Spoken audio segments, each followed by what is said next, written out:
Hello, in this video, we will show you how to use Oracle Data Safe with Oracle Base Database Cloud Service with Active Data Guard enabled. Oracle Data Guard technology ensures high availability, data protection, and disaster recovery for enterprise data. It enables read-only access to physical standby while redo application is active. Since Active Data Guard opens up a standby database for read-write workloads, most regulatory and compliance requirements emphasize the need to monitor the database activity or standby database as well. DataSafe now provides a single pane of glass monitoring database activity for all the database peers in an active data guard configuration, including the primary database and all the associated database, without worrying about redundant audit record collection. Currently supported database versions are Base Database Service, ExaData Database Service, and Clouded Customer Database Service. You only target one registration database, and all the peer database can optionally be added into your configuration. Unified audit records within the Oracle database are written to a table in AuDT schema called aud$unified. When the database is not writable, the Oracle database writes audit records to external operating system spillover bin files. The audit data of the spillover files is presented in the view $unified audit trail. The view unified audit trail is a union all of the table AuDT, and the $unified audit trail. Database 19c introduced a new column source in Unified Audit Trail, making it easy to differentiate the origin of the audit records. The new column helps avoid redundant audit record collection from Active Data Guard. Now with that, I'll hand over to my colleague Sneha to take you through the environment setup. Thank you, Sheharyar. Here is the environment setup and use case flow. We shall enable primary database with data guard association in Base DB19C. Then we will create DataSafe admin user and provide the privileges. We will then register the Base DB through the DataSafe wizard.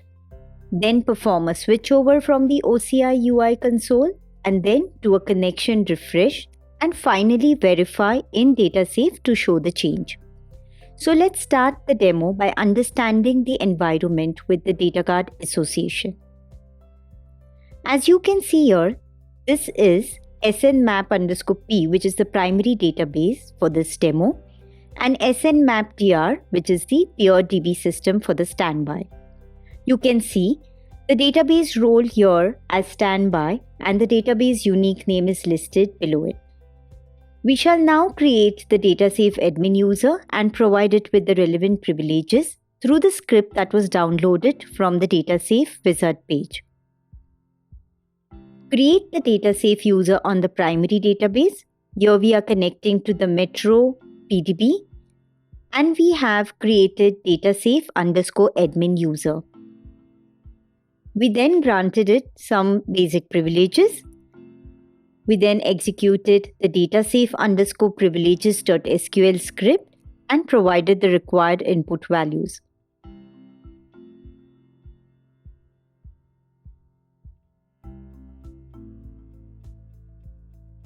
I now hand over back to Sheharyar and he will show the next steps in the demo.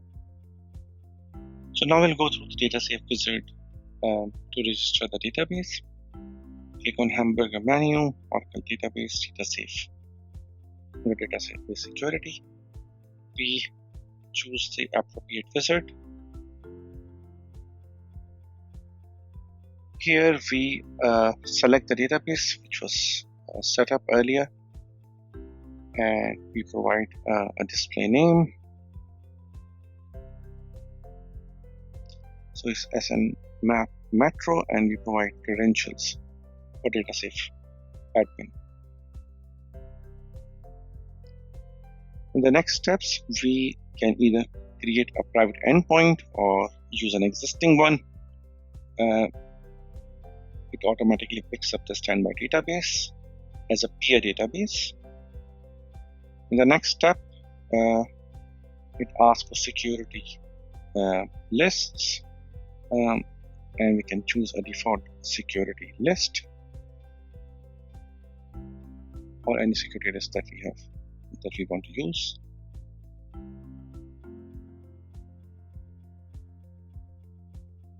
And for egress, we'll run the security list.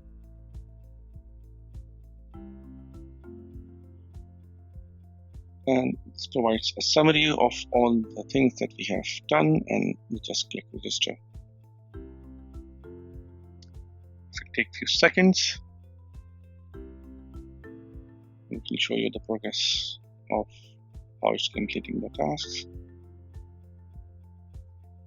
And now it's creating one, and it's green, which means it's done and active. So we can see there is a standby database and the primary database. Both are registered with data safe. And now we can just look at different, like a dashboard and different capabilities in data safe and see if they are working. It is showing some graphs based on some finding that it has done, like security assessment, user assessment, and then we can even drill down further by going into security assessment option and see some of those findings, user assessments, etc. So typically these are the capabilities. Data discovery. We haven't discovered any data yet. We haven't performed any masking. There isn't any activity happening as such. SQL firewall is not yet enabled. It's a feature available from 23 AI and above, and we haven't set up any alerts as of yet. But there are no errors. Everything seems to be working fine. So what we're going to do is now we will perform data guard switchover.